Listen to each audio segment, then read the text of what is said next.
Everybody, TJ Mack of Vintage Cards and Nostalgia here.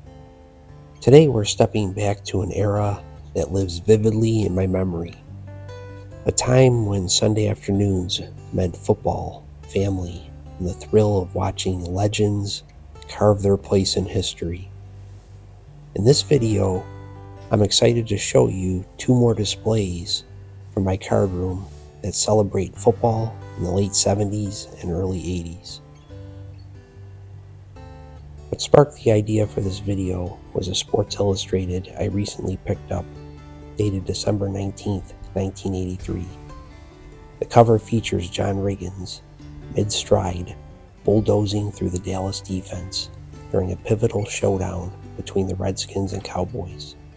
Two NFC juggernauts, both at 12-2, collided on December 11th in a game that didn't go very well for the Cowboys, as the headline proclaimed, "The Skins were super.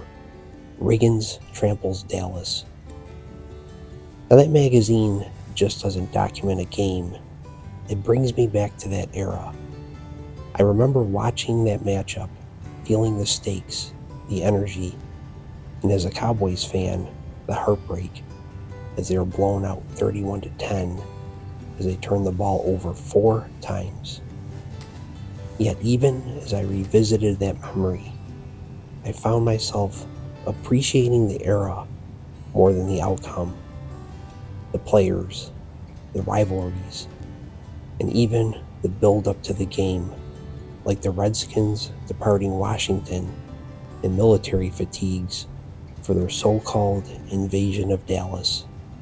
It all captured the drama of a game that was bigger than football. Now, as I read articles and texted my friend Chris from Stories and Cardboard to relive the moment, it reminded me why I love pairing magazines with my card collection. The cards, they take me back to the players, but it's the magazines that bring me to the games, the moments when those players became legends. Now in today's video, I'm sharing the sights and sounds of the time. You'll hear echoes of Vin Scully, Hank Stram, Don Meredith, and Howard Cosell.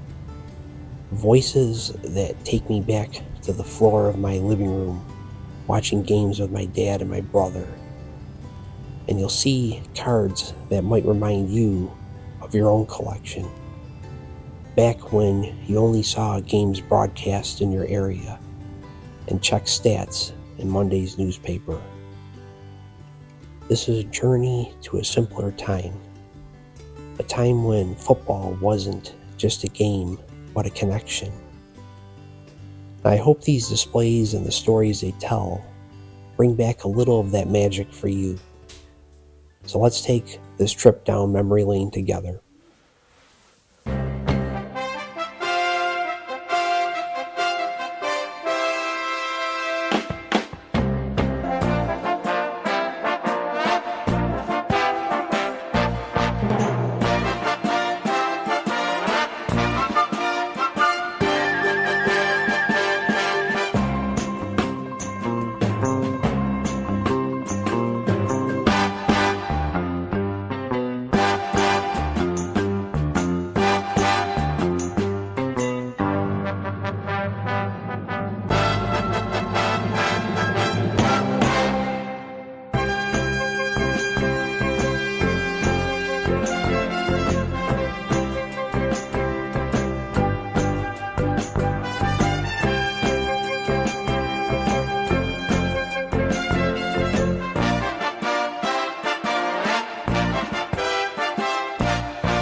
The great thing about Bert Jones was I watched him as a kid, and then to hear Bill Belichick 35 years later talk about... In my career, I can't think of another quarterback that I would say had a better arm than Bert. Nobody had a better arm than Bert Jones. He could throw it through a damn wall if he had to. Bert had a laser. He had a great touch on the ball. Bert Jones, Bert Jones, Bert Jones. He was tough. He was fearless. He wasn't afraid to run the ball, take a hit. He was almost famous for, before he would get hit, to jump up in the air, and they would hit him and spin him around. He'd come down on his head and all that. Because that was the first team that he had been a coach with. One of the coaches come over to March Broda and say, what are we going to run? He said, I don't know, we'll see what Bert calls.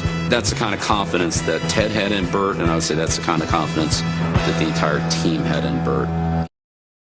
The Minnesota Vikings, led as always by their redoubtable quarterback, that man Francis Tarkenton. But the Vikes are struggling at 4-4. Unexpected losses to New Orleans and Tampa Bay.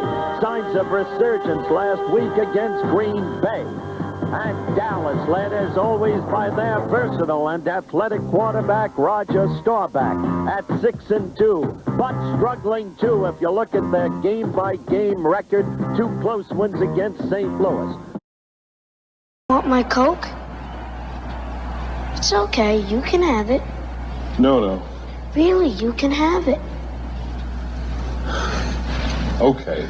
A Coke and a smile makes me feel good. Makes me feel nice. Be around. That's the way it should be. I like to see Hey, kid. the whole world is smiling with me. Coca-Cola as life. Have a Coke and Thanks, Mean Joe. smile.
We'll see a pickup sometime on the right side, possibly. Montana looking, throwing in the end zone.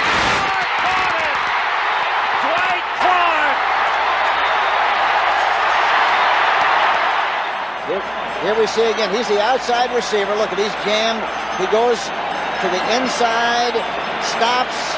He sees Montana rolling, makes the adjustment, runs right back over where Montana is. A great display of intelligence on his part.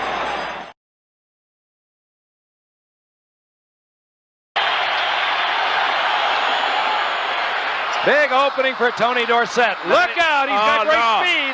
99 yards and a half. Dorsett down the sideline. Stays in bounds. Can you believe that? Sure, because they're 99 yards. Short yardage defense, all bunched up. And that's the 99.5-yard run, I think, is the longest run in the history of the league.